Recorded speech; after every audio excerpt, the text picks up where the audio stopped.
Shalom Bapak Ibu Saudaraku yang terkasih di dalam Tuhan. Perenungan kita pada saat ini diambil dari Matius pasal yang ketiga ayat 13 sampai 15. Demikian firman Tuhan.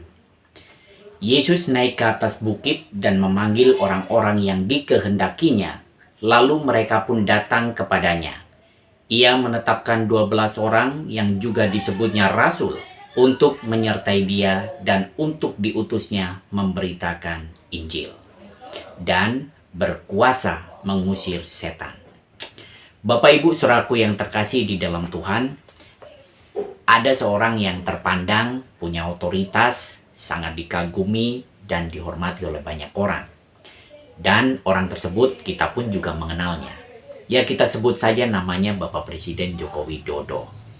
Nah, Bapak Ibu, jika Bapak Presiden memanggil Bapak Ibu dan saya untuk menjadi utusannya, kira-kira bagaimana perasaan Bapak Ibu? Senang ya? Iya, kita sama Bapak Ibu. Iya, tentu saja kita akan senang karena itu adalah kehormatan ya buat kita. Maka dari itu, pertanyaan berikutnya adalah, apakah kita juga nantinya akan melakukan apa yang menjadi tugas-tugasnya? Mau? Oh, mau ya? Iya, oke. Sama juga saya. Bahwa kita semuanya pasti akan mau mengerjakannya. Bahkan mengerjakannya sampai menyelesaikannya dengan sebaik-baiknya sebagai utusan Presiden. Demikian juga apa yang dikatakan oleh ayat teks yang kita baca pada saat ini.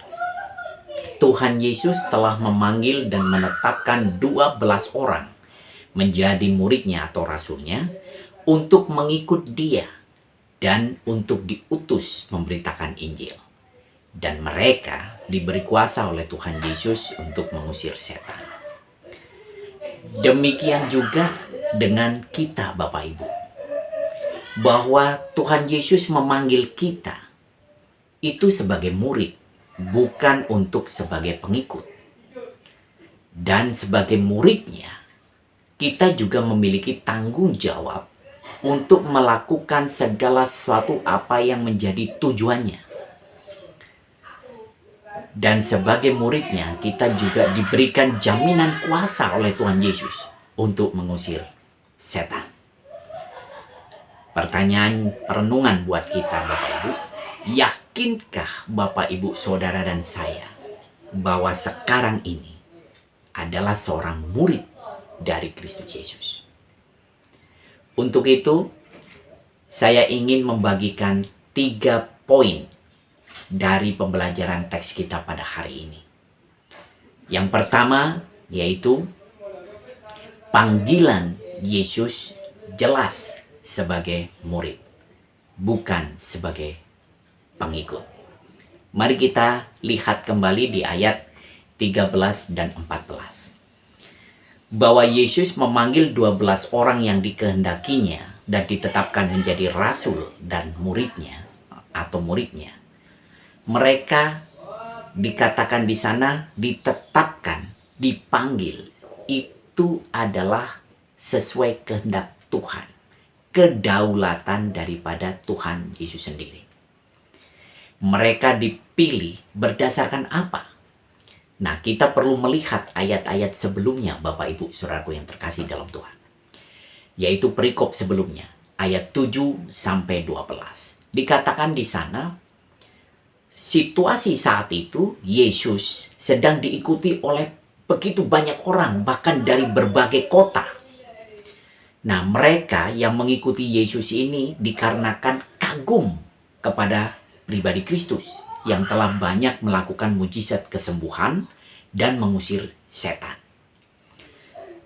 Di tengah-tengah orang banyak inilah Yesus memanggil 12 orang itu dan menetapkan mereka menjadi muridnya atau rasulnya. Tetapi mereka dipilih menjadi murid ini bukan berdasarkan prestasi, bukan juga berdasarkan latar belakang mereka, bukan juga berdasarkan bahwa mereka ini orang-orang yang terbaik di antara orang banyak yang ada itu. Bukan. Tetapi jelas kita pun juga tahu orang-orang yang dipilih itu latar belakangnya apa, kita juga tahu. Mereka bukan golongan orang terpandang. Justru mereka golongan orang-orang yang terbelakang.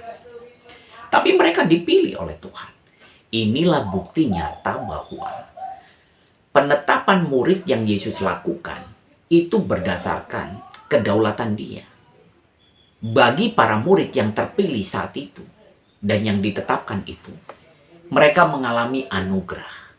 Mereka mengalami kasih karunia yang begitu besar, sehingga mereka memperoleh status yang lebih mulia dari sekedar pengikut, yaitu sebagai murid.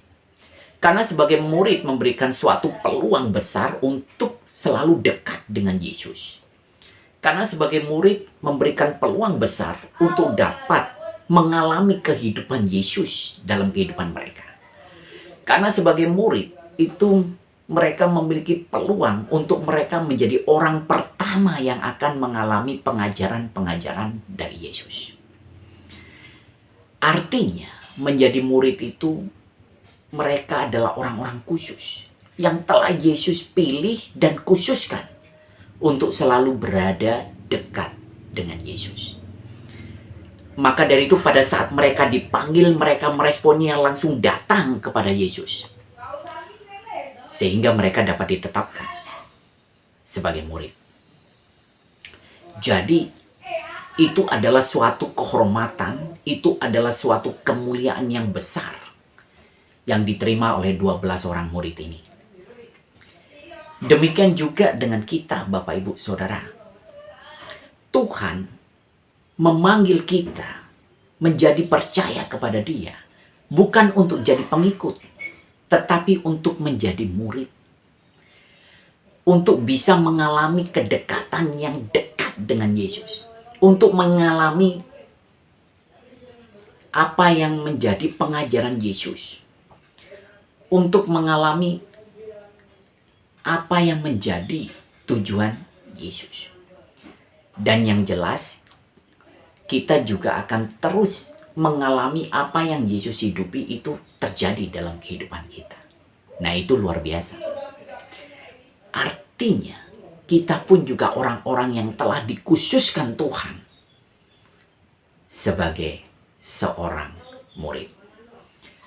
Bapak, Ibu, Saudaraku yang terkasih di dalam Tuhan, kita sebagai orang tua terhadap anak-anak kita yang kita sekolahkan mereka, tentu kita punya harapan yang tinggi untuk masa depan mereka. Makanya mereka kita sekolahkan. Dan kita sebagai orang tua selalu mengarahkan mereka, ayo belajar baik-baik. Ayo kerjakan semua tugas-tugas yang diberikan dari guru-gurumu itu, selesaikan dengan sebaik-baiknya. Setiap ujian harus kalian persiapkan dengan baik. Kenapa? Karena kita tahu bahwa setiap tugas-tugasnya yang diberikan oleh guru-gurunya itu akan membawa dampak yang baik bagi pertumbuhan daripada anak-anak kita. Dan kita pun juga meyakini bahwa guru-guru mereka itu adalah orang-orang yang kita percayai, yang akan mendidik anak-anak kita itu menjadi berhasil, naik kelas, berprestasi. Maka dari itu kita mendorong itu. Nah, sekarang Bapak Ibu, Saudaraku yang terkasih di dalam Tuhan. Didikan itu bagaimana kita mengerjakannya buat diri kita sendiri. Kita sebagai murid daripada Tuhan Yesus.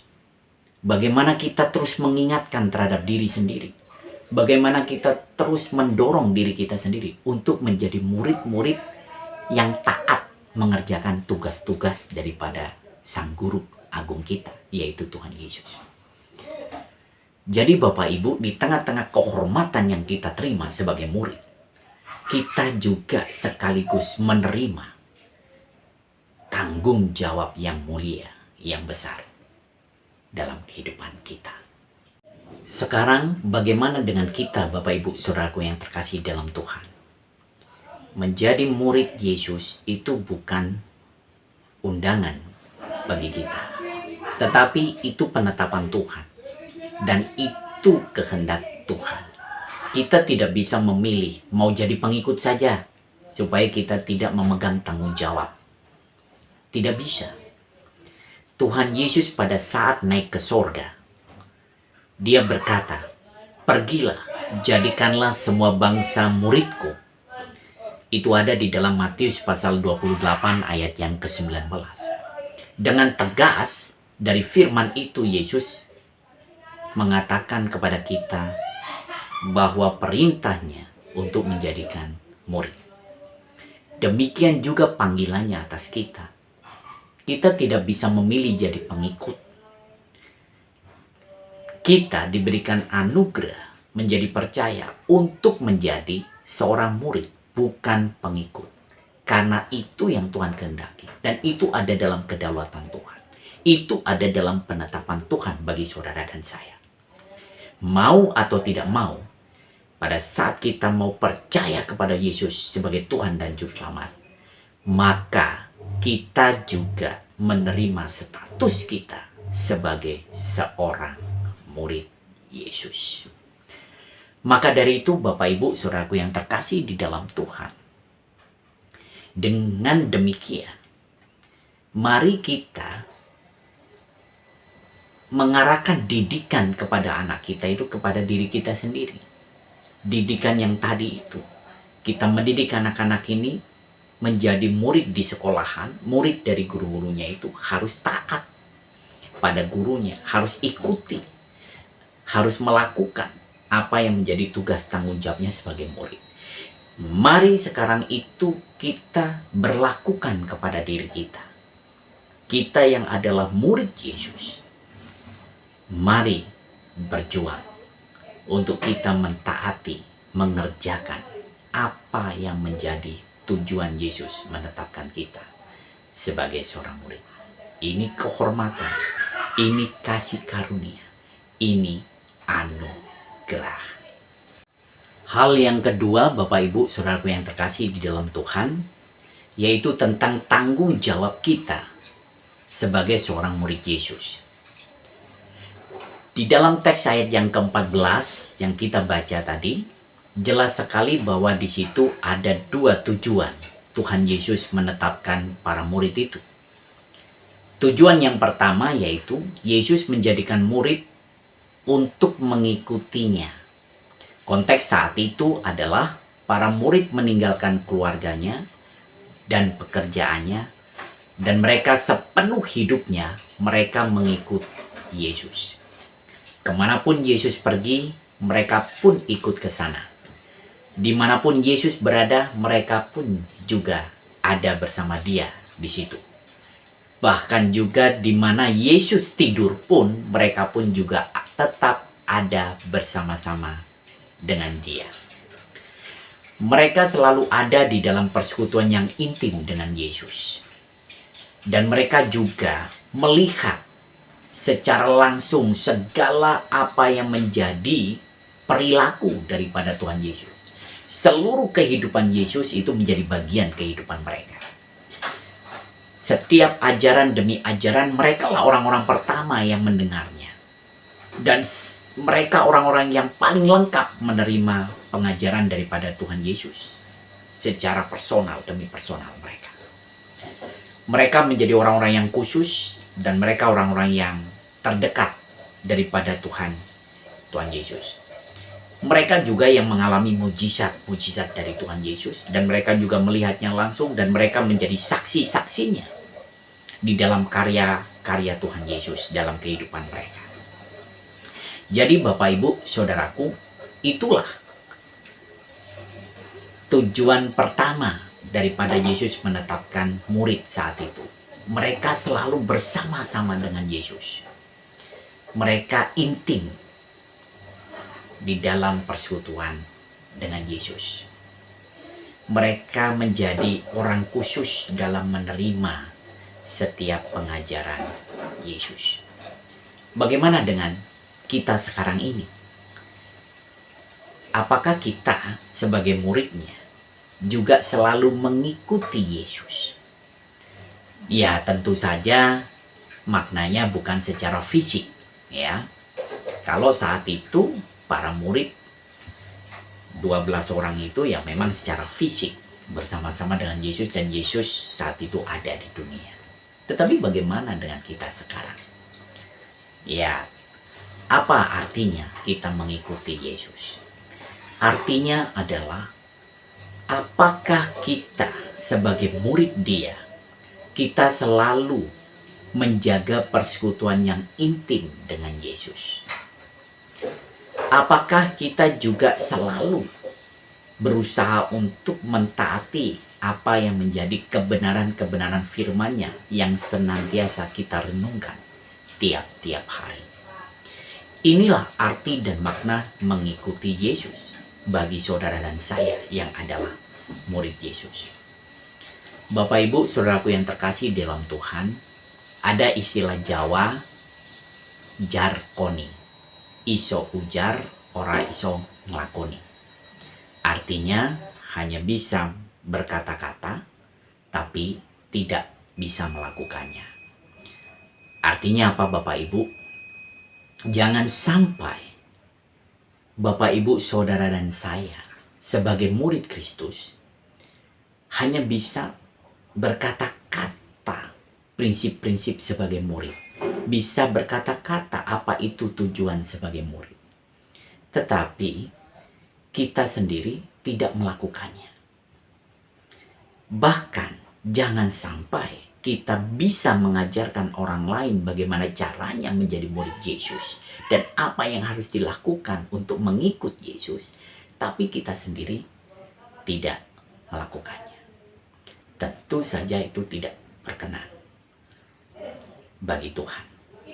Maka dari itu Bapak Ibu saudaraku yang terkasih di dalam Tuhan, kita sebagai murid, maka kita hal yang pertama yang harus kita kerjakan sebagai tanggung jawab seorang murid, mengerjakan apa yang menjadi tujuannya. Yang pertama yaitu mengikuti Dia, yaitu menjaga terus keintiman kita dalam persekutuan dengan Dia, dan terus mau mentaati kebenaran-kebenaran firman-Nya dalam kehidupan kita.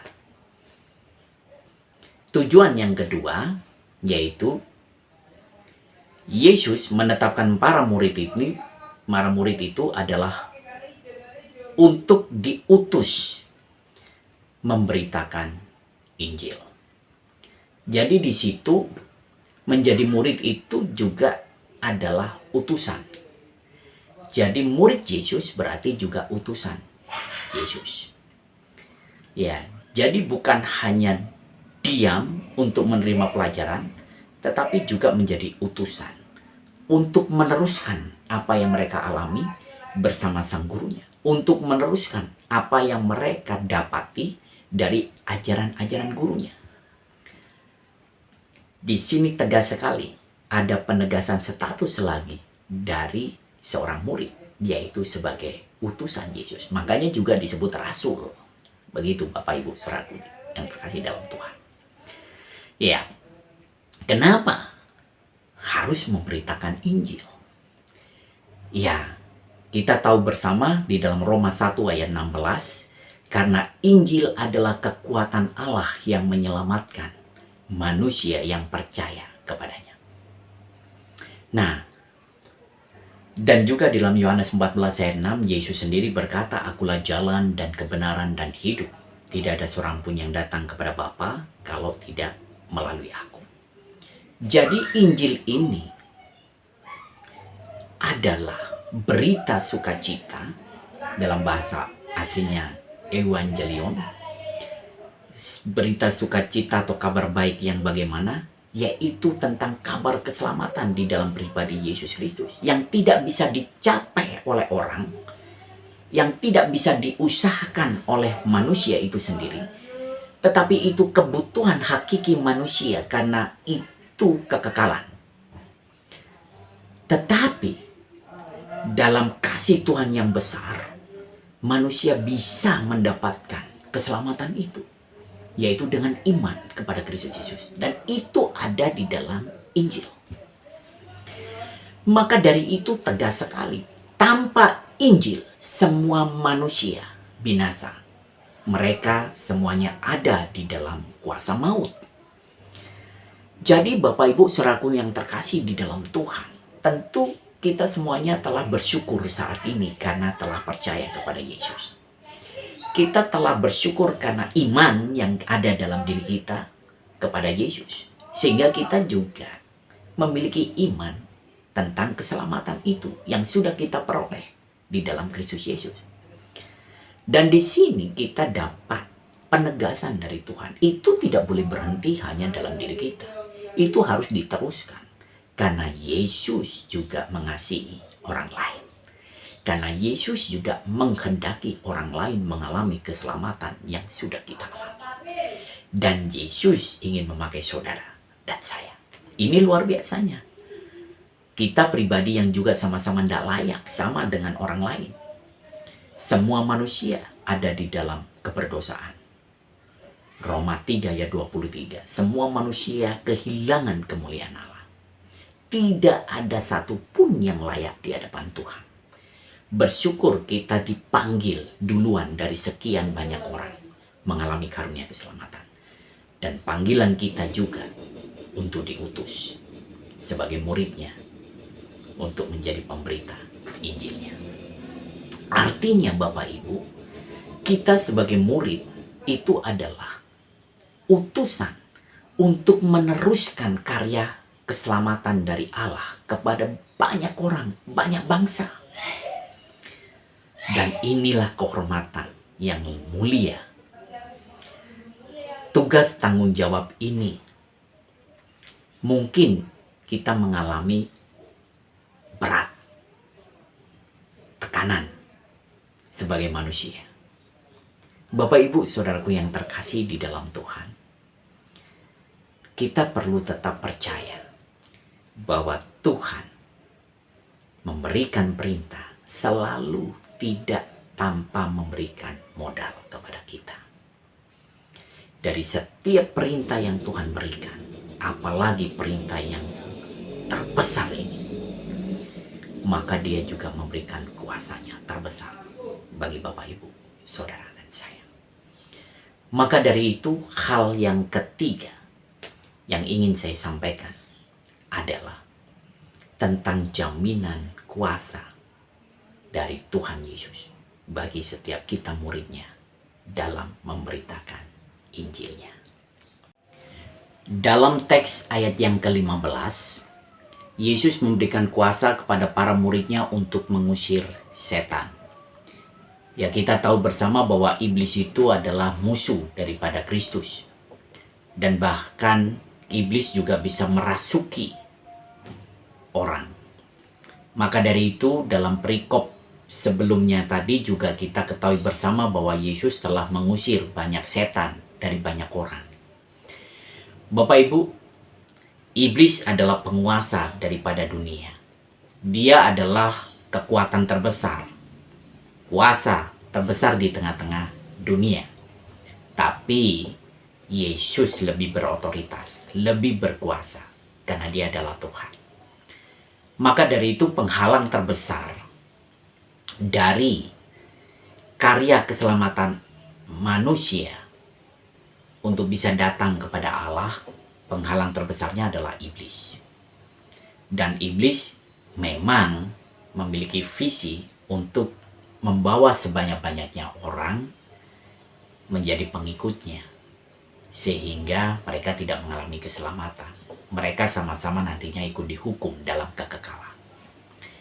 Dan di dalam teks ini jelas sekali bahwa Tuhan memberikan jaminan yang terbesar, yaitu kuasa untuk mengusir setan bagi para murid yang diutusnya, yaitu dalam pemberitaan Injil.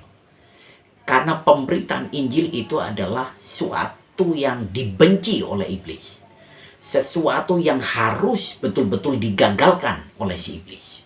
Itu visi dia. Maka dari itu Tuhan Yesus memperlengkapi kuasa itu kepada para murid yang memang tugasnya adalah untuk memberitakan Injil. Mereka berotoritas, berkuasa untuk bisa mengusir setan.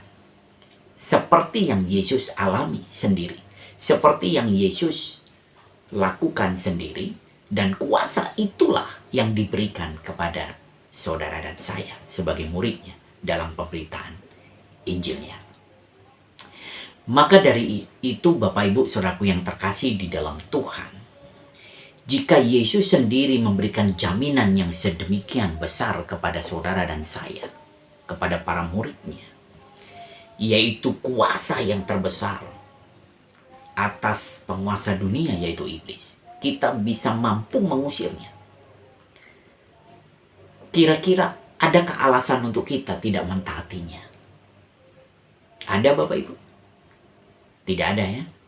Ya, tepat sekali. Tidak ada alasan buat kita untuk kita tidak melakukannya. Yang pertama, kita harus melakukannya karena kita murid. Itu tanggung jawab kita. Itu tugas yang Tuhan berikan. Tugas yang kedua, tujuan yang kedua yang Tuhan berikan buat kita, yang tadi kita sudah bahas, untuk memberitakan Injil. Di tengah-tengah kita punya keterbatasan, di tengah-tengah kita bisa saja sebagai manusia punya ketakutan, tapi ingat, kuasa terbesar itu menjadi jaminan, sudah diberikan, dikaruniakan kepada Bapak, Ibu, dan saya. Jadi, kita kerjakan saja. Justru pada saat kalau kita tidak mengerjakannya, kita tidak akan pernah mengalami mujizat Tuhan itu, yaitu mengusir kuasa si jahat. Kita tidak akan pernah mengalami kuasa terbesar itu, yaitu kuasa mengusir roh jahat. Kita tidak akan pernah mengalami yang namanya perlengkapan Allah yang semakin diberikan dan dikaruniakan kepada kita sebagai muridnya. Tidak akan pernah mengalami Bapak Ibu. Kita mengalami kerugian yang luar biasa sebagai murid jika kita tidak melakukan apa yang menjadi tugas kita itu. Ya, tentu kita juga rindu memiliki kuasa itu. Tentu kita juga rindu mengalami kuasa itu. Tentu kita juga rindu mengalami kemenangan demi kemenangan atas jiwa-jiwa yang Tuhan sudah percayakan. Tetapi itu tidak akan terjadi dalam kehidupan kita kalau kita tidak melangkah mengerjakannya.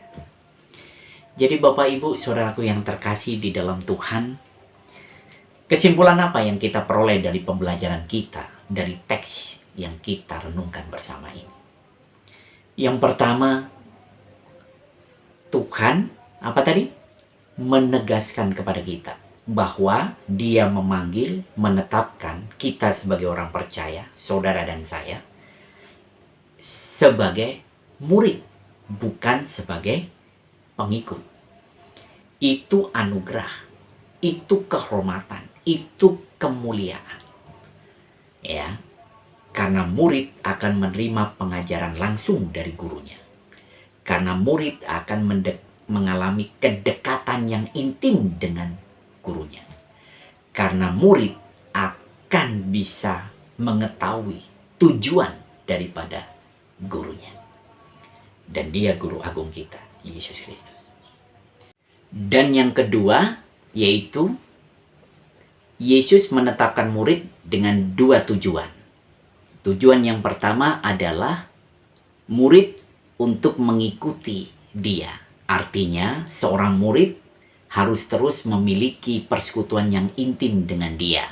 Dan harus terus berjuang untuk melakukan ketaatan demi ketaatan atas segala firman daripada Tuhan yang direnungkan tiap-tiap hari.